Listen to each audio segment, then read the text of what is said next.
معزز ناظرین، آپ میں سے بہت سارے لوگوں نے یہ کہا کہ مفتی صاحب 15 دن جو ہے مسائل پر بات چیت کریں، رمضان کے مہینے میں 15 دن مسائل پر بات چیت کریں اور 15 دن عقائد پر بات چیت کریں۔ تو انشاءاللہ میں نے یہ سمجھا کہ چلے دونوں پر بات چیت کریں گے تو 15 دن مسائل پر ہم کام کریں گے اور 15 دن عقائد پر کام کریں گے۔ تو ابھی 15 دن فی الحال مسئلے کے سلسلے میں ہم آغاز کرتے ہیں انشاءاللہ۔ آپ حضرات ہمارے ساتھ جڑے رہیں اور ہمارے چینل کو فالو بھی کریں، انشاءاللہ بہت زیادہ فائدہ ہوگا۔ تو بہت ہی اہم مسائل ہے جو رمضان میں عام طور پر لوگوں کو یہ چیزیں پیش آتی ہے، جیسے کہ روزہ ٹوٹنے اور نہ ٹوٹنے کے سلسلے میں لوگ سوال و جواب کرتے ہیں، تو اسی چیز کو میں بھی آغاز کرنا چاہتا ہوں۔ تو سب سے پہلی بات میں بتانا چاہوں گا کہ کن کن چیزوں سے روزہ ٹوٹ جاتا ہے۔ دیکھیں، اس کے سلسلے میں مفتی انعام الحق صاحب نے اپنی کتاب روزے کی مسائل میں لکھا ہے اور ایک اصول اور ضابطہ بنایا ہے۔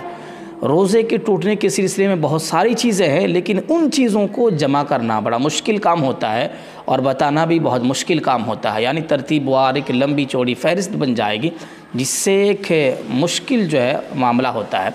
تو ایک اصول جو ہے مفتی صاحب نے یہ بتایا کہ ہر وہ چیز جو معتاد راستوں سے یعنی کان، ناک، منہ کے ذریعے سے داخل ہو کر اور پیٹ کے اندر چلا جائے تو اس سے روزہ ٹوٹ جاتا ہے۔ یہ اصول جو ہے حضرت نے بیان کی ہے۔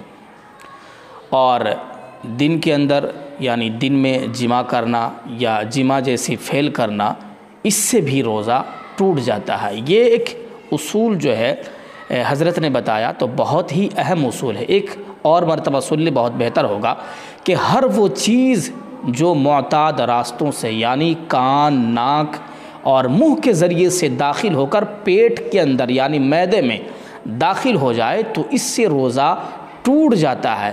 اب آپ ہر چیز کو لے کر دیکھیں کہ کون سی ایسی چیزیں ہیں جو پیٹ کے اندر داخل ہوتا ہے یا معدے کے اندر داخل ہوتا ہے۔ اگر کوئی ایسی چیز ہے جو پیٹ اور معدے کے اندر داخل ہوتا ہے تو اس سے روزہ ٹوٹ جاتا ہے۔ اب وہ ساری چیزیں آ گئی ہیں، جو چیزیں کھانے کے ہیں، نہ کھانے کے ہیں، وہ ساری چیزیں آ گئی ہیں اس پر۔ دوسری بات، جمع کے سلسلے میں دن کے اندر جمع کرنا یا جمع جیسی کوئی حرکتیں کرنا، تو اس سے بھی روزہ ٹوٹ جاتا ہے۔ اب وہ چیزیں میں آپ حضرات کے سامنے لاؤں گا جن چیزوں سے روزہ نہیں ٹوٹتا، تو پھر اس سے باقی جو باتیں ہیں اور اصول کے تحت بات سمجھ میں آ جائے گی، اور وہ باقی باتیں جو آپ کے ذہنوں کے اندر ہے وہ بالکل صاف اور کلیئر ہو جائے گا۔ کیا ہے؟ سب سے پہلی بات تو یہ ہے، بھول سے کھا پی لینا۔ کوئی آدمی ہے غلطی سے کھا لیا، روزے دار ہے غلطی سے کھا لیا پی لیا، تو اس سے روزہ نہیں ٹوٹتا، غلطی سے۔ ہاں، اگر کوئی جان بوجھ کر کھا لیتا ہے، پی لیتا ہے، تو اس سے پھر روزہ ٹوٹ جائے گا۔ دوسرے نمبر پر ہے بلا اختیار گرد و غبار یعنی دھول وغیرہ حلق کے اندر چلا جانا۔ کوئی اختیار نہیں، بس آپ بیٹھے ہوئے تھے، کھڑے تھے، ہوا آئی اور جو ہے دھول وغیرہ حلق کے اندر چلا گیا، تو اس سے بھی روزہ نہیں ٹوٹتا۔ ہاں، اگر آپ اختیار کے ساتھ یعنی با اختیار اگر آپ اپنے گلے کے اندر یعنی حلق کے اندر آپ دھول وغیرہ کو کوئی بھی ایسی چیز کو ڈالتے ہیں تو جس سے روزہ ٹوٹ جاتا ہے، تو اس سے روزہ ٹوٹ جائے گا۔ نمبر 3 پر ہے غسل کرتے ہوئے پانی کان میں چلا جانا۔ بہت سارے لوگ ہیں جو غسل خانے میں نہیں نہاتے ہیں، ندی میں نہاتے ہیں، تالاب میں نہاتے ہیں، حوض میں نہاتے ہیں، تو اگر وہ نہاتے نہاتے اگر کان کے اندر پانی چلا جاتا ہے تو اس سے بھی روزہ نہیں ٹوٹتا ہے۔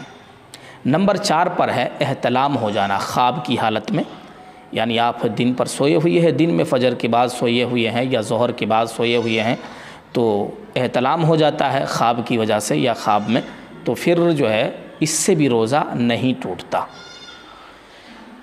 نمبر 5 پر ہے قے کرنا۔ قے کے سلسلے میں 2 باتیں میں آپ حضرات کے سامنے ضرور بتاؤں گا۔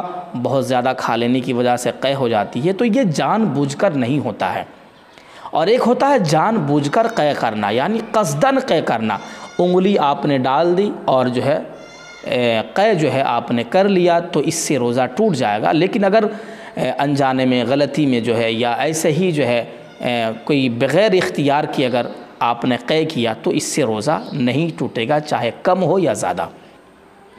نمبر 6 پر ہے ایسا انجیکشن لگانا جو براہ راست جس سے دوا معدہ اور دماغ تک پہنچ جائے تو اس سے جو ہے روزہ ٹوٹ جاتا ہے۔ یعنی اگر کوئی ایسا انجیکشن ہے جو براہ راست معدے تک پہنچ جاتی ہے، دوا جو ہے دماغ تک پہنچ جاتی ہے تو اس سے بھی روزہ ٹوٹ جاتا ہے۔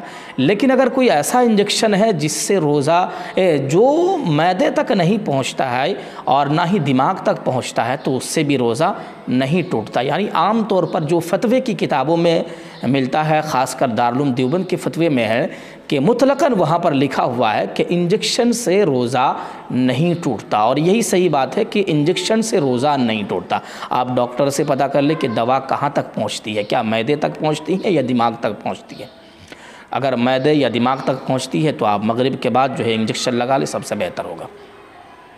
نمبر 7 پر ہے لوگ سمجھتے ہیں کہ مسواک کرنے سے بھی روزہ ٹوٹ جاتا ہے، حالانکہ ایسی بات نہیں ہے۔ آپ مسواک کریں، کوئی بھی مسواک کرے، اس سے روزہ نہیں ٹوٹتا ہے۔ نمبر 8 پر ہے خوشبو لگانا، عطر ہو یا پرفیوم ہو، ان ساری چیزوں کو لگانے سے روزہ نہیں ٹوٹتا ہے۔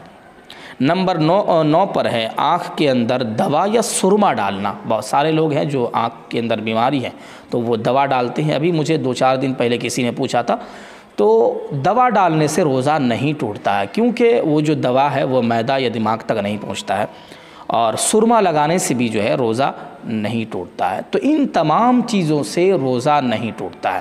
لہٰذا جو بھی باتیں رہ گئی ہیں وہ آپ کمنٹ کے ذریعے سے پوچھیں، انشاءاللہ وہ آپ کا سوال ہوگا اور شریعت کا جواب ہوگا۔ اللہ تعالیٰ سے دعا کرے کہ ہم تماموں کو صحیح بات کہنے اور سننے کی توفیق دے۔